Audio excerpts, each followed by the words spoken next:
latar belakang demokrasi liberal. Berdasarkan hasil konferensi meja bundar yang berlangsung di Den Haag, maka terbentuklah negara Republik Indonesia Serikat. Pemerintahan dijalankan oleh presiden dengan kabinetnya, sedangkan legislatif terdiri atas dua badan, yaitu Senat dan para DPR. Ir Soekarno terpilih sebagai Presiden RIS, sedangkan Wakil Presiden RI Drs Muhammad Hatta diangkat sebagai Perdana Menteri RIS.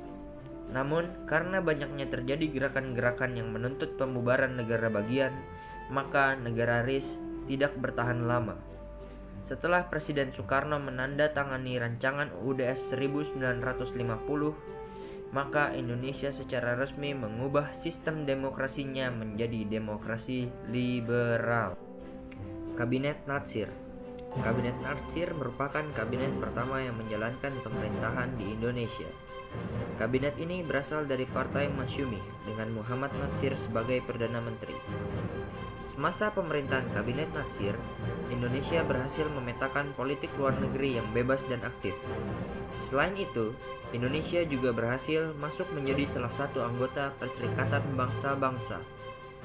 Penyebab kemunduran kabinet ini dari kursi pemerintahan adalah kegagalannya penyelesaian masalah Irian Barat dengan Belanda.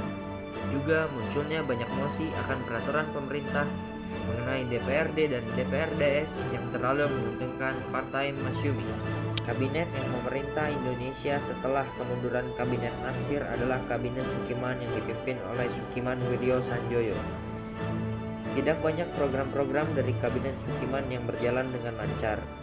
Munculnya korupsi pada lembaga pemerintahan, masalah Irian Barat yang belum terselesaikan, serta hubungan Sukiman dengan militer yang kurang harmonis menjadi kendala yang menghambat program kerja mereka. Penandatanganan Mutual Security Act dengan pemerintah Amerika Serikat yang berarti juga memihaknya Indonesia kepada blok barat merupakan suatu pelanggaran terhadap politik negara Indonesia yang bebas dan aktif, sehingga rakyat menarik dukungannya pada Kabinet Sukiman. Jadi, ia terpaksa mundur dari jabatannya. Kabinet yang menggantikan Kabinet Sukiman selanjutnya adalah Kabinet Wilopo yang dipimpin oleh Mr. Wilopo. Salah satu program penting yang direncanakan Kabinet Wilopo adalah persiapan pelaksanaan pemilihan umum.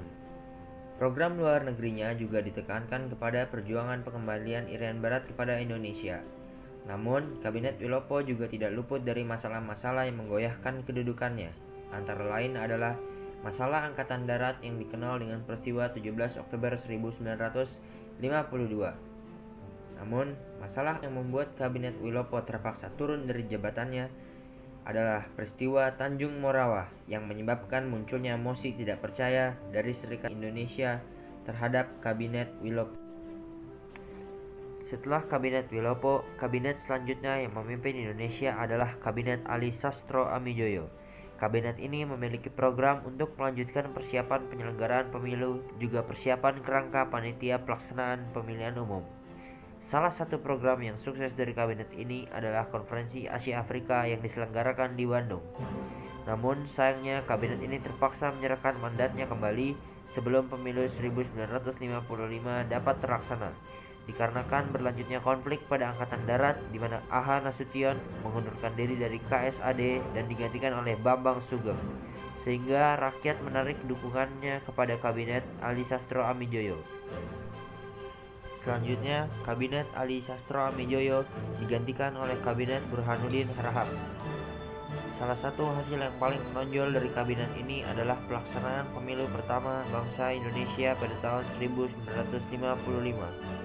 Setelah seleksi pemilu pertama, terdapat 4 partai politik besar yang memperoleh suara terbanyak, yaitu PNI, NU, Masyumi, dan PKI. Membaiknya hubungan dengan anggota Angkatan Darat dan pembubaran Uni Indonesia Belanda juga merupakan beberapa pencapaian terbaik kabinet ini.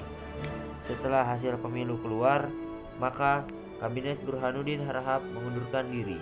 Ia menyerahkan mandatnya kembali kepada Presiden untuk dibentuk kabinet baru berdasarkan hasil pemilihan umum.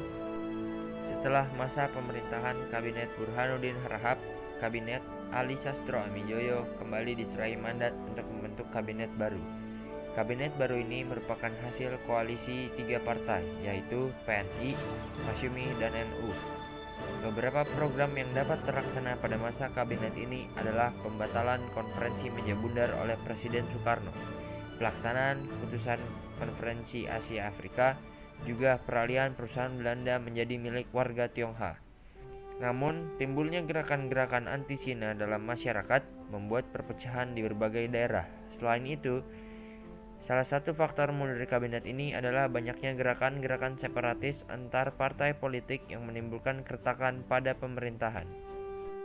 Kabinet terakhir yang memerintah di Indonesia adalah Kabinet Juanda atau Kabinet Karya. Kabinet ini merupakan Zakon Kabinet, yaitu kabinet yang terdiri dari para pakar yang ahli dalam bidangnya. Kabinet ini dibentuk karena kegagalan konstituante dalam menyusun Undang-Undang Dasar pengganti UUD 1950. Beberapa pencapaian dari kabinet ini adalah pembentukan Dewan Nasional untuk menampung aspirasi rakyat, pemberantasan tindak jahat korupsi, juga ditetapkannya peraturan lautan yang tertuang dalam Deklarasi Juanda tanggal 13 Desember 1957.